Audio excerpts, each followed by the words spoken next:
Hello students, welcome to this video.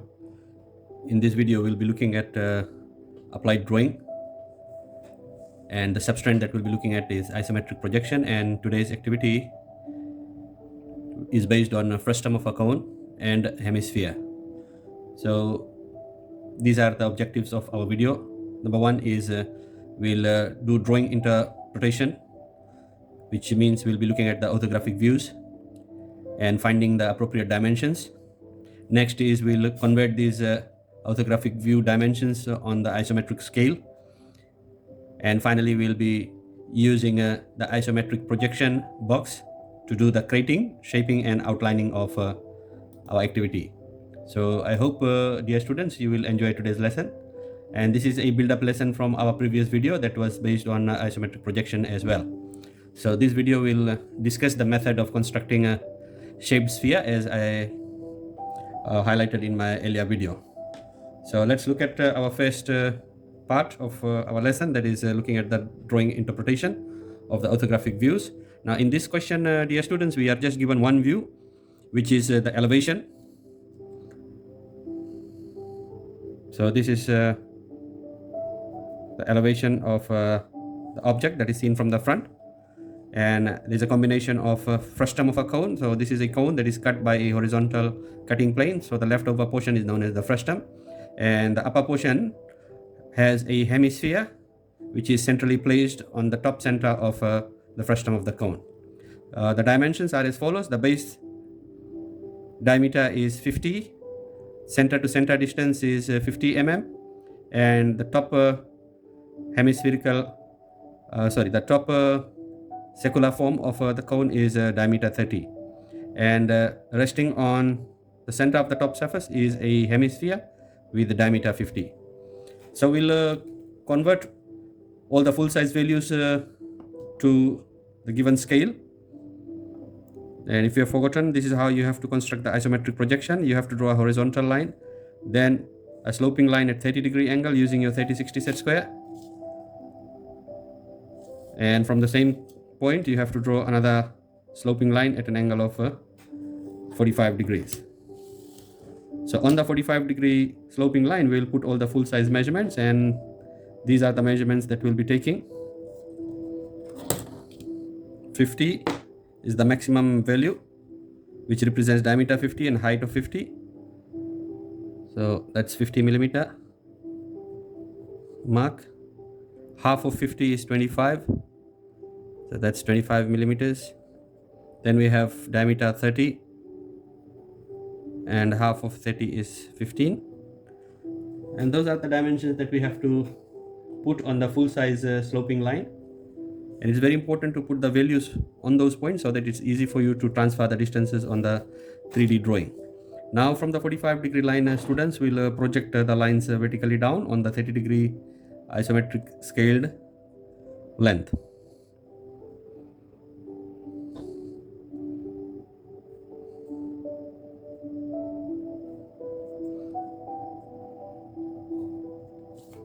Now these are the values on the scaled distance. That's scale 15, scale 25, scale 30, and scale 50. So we have looked at the first objective, and we have also looked at the second objective. Now we'll move on to our 3D drawing, which is construction of the isometric projection. So isometric axis is a combination of vertical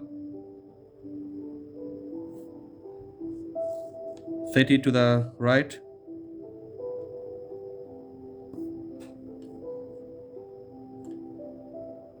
sloping to the right, and 30 degrees sloping to the left. And I've discussed this also in my previous video, that isometric axis will have equal dimensions, which is 120 degrees per each angle. Now I'll take scaled 50 mm from the 30 degree sloping line, that's scaled 50 millimeters. And since the base is 50, I'll take 50 both ways. That's 50 scaled and that's 50 scaled. Now I'll work out the base of the isometric drawing. Now that's how the projection is done, and this is the base square, in which I'll draw the isometric circle using 4-arcs method. Now I'll find the center of the base surface, so that work is very easy. Now that is how I'll establish the center of the base surface. Now I'll take the distance from the base center to the top center, which is 50. Once again, that's 50 scale.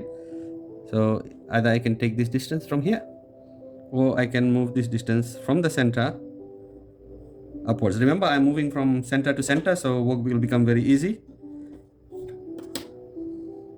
So I have found this position on my isometric projection.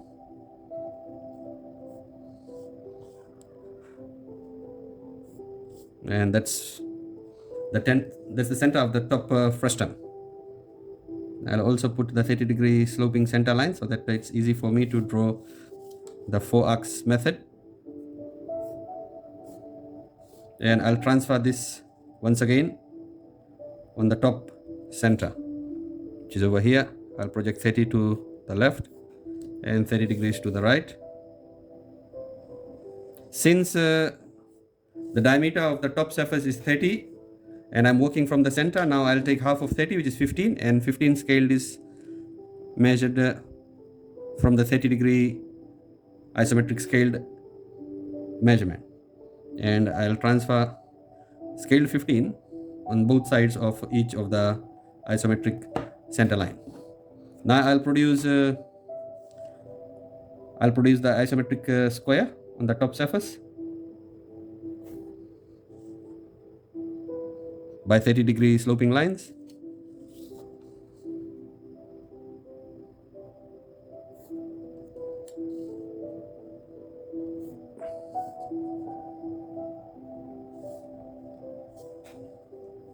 Okay, so this becomes the crate for the base cone. Now I'll use 4-arcs method to produce the isometric circles.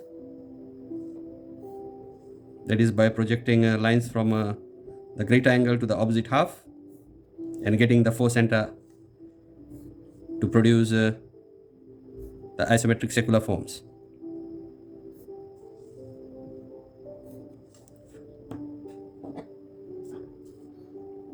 I'll draw the base circle first. Remember, you have to keep your constructions light initially, so that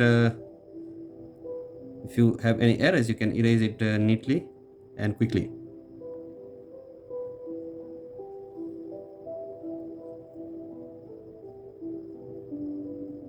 It's always a good idea to check whether the 4-arcs method reaches each and every intersecting point.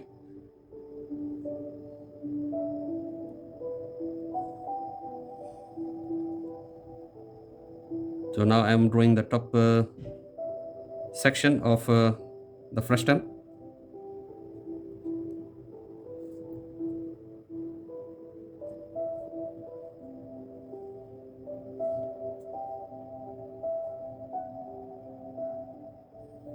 Right, so those are the 2 isometric circles that completes the frustum of the cone. And in order to finish the frustum, you need to draw 2 tangents. So tangential lines meeting at one point on your drawing. Now we'll move to the shaped sphere, which is a hemisphere. So this point in my 3D is here, and that is the radius, which is 25. Now the rule in isometric is whenever we are taking the radius of a sphere in isometric, then center to center will be scale radius.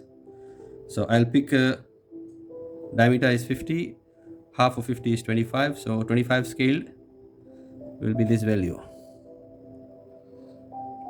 From the top center, that's the position of the hemisphere.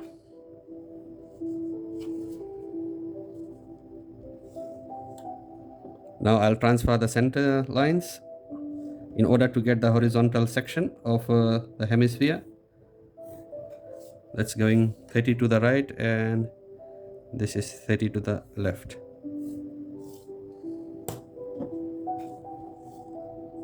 Now once again we will use scale 25, which is this distance, and it will be placed both ways from the center along the center lines. Now I'll construct the isometric square.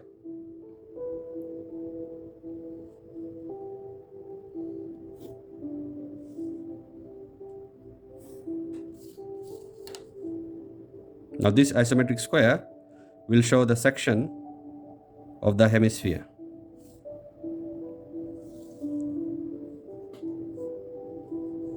So I'll use the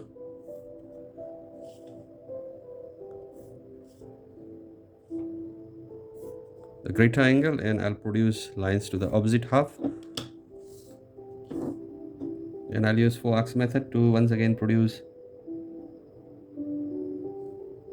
the isometric circle. I'm outlining this top isometric circle since outlining is easier from top surface coming down to the base surface.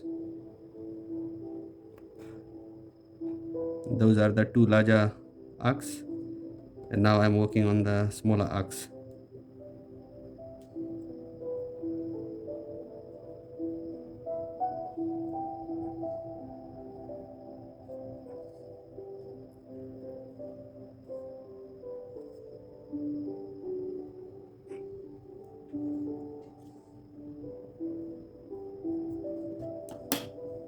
Okay, the next part is to draw the horizontal diagonal, and where the horizontal diagonal meets the intersecting positions, you take this radius and describe the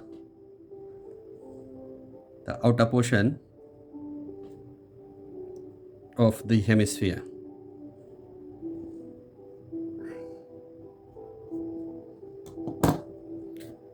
So this portion is the horizontal surface of the hemispherical shape. You can either shade it or you can cross hatch it. So I am doing a little bit of rendering here to show realism in my drawing. This is optional. If the question says so, then you can do the rendering. Otherwise, you can just leave the drawing with clear constructions. Now I am outlining the shaped cone, which is the frustum. Only outside visible surfaces are to be outlined, so be careful when you are outlining your final work, and outlining should be very neatly done in order to show standard line work. Sometimes when the dimensions are very small, then you will have a little bit of difficulty in outlining. And now I'm moving to the lowest portion of the shaped frustum.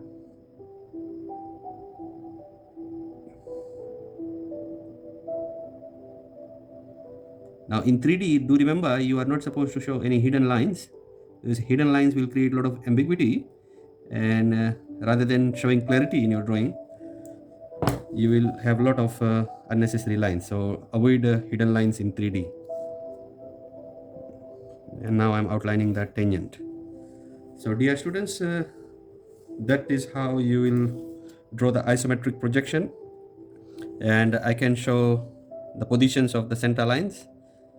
So that's the center of the base, and this point is the center of the top surface of the cone, and this is the highest position of the shaped hemisphere. So that's how we have moved the centers from one point to another, and these are the scaled distances that we have converted from our isometric scale. So this is 50 scaled, and this is 25 scaled.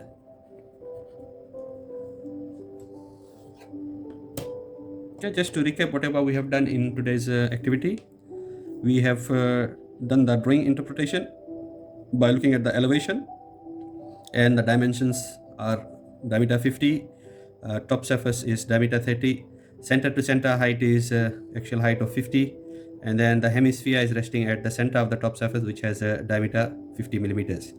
All the important dimensions have been scaled, and these dimensions have been transferred on the 45-degree full size sloping line, 15 mm, 25 mm, 30 mm, and 50 mm. These lines were then projected vertically down to get the scaled values on the 30-degree isometric scale line. And then we have used 30, 30 and a vertical in order to produce the isometric projection. And we have constructed the base with 50 scaled both ways, 50 scaled. Center to center distance is 50 scaled, as I have earlier stated. And then the top center to the hemispherical center is scaled 25. And you should be able to construct the 3 isometric circles using the 4 center method. So thank you very much, and wish you all the best in your studies.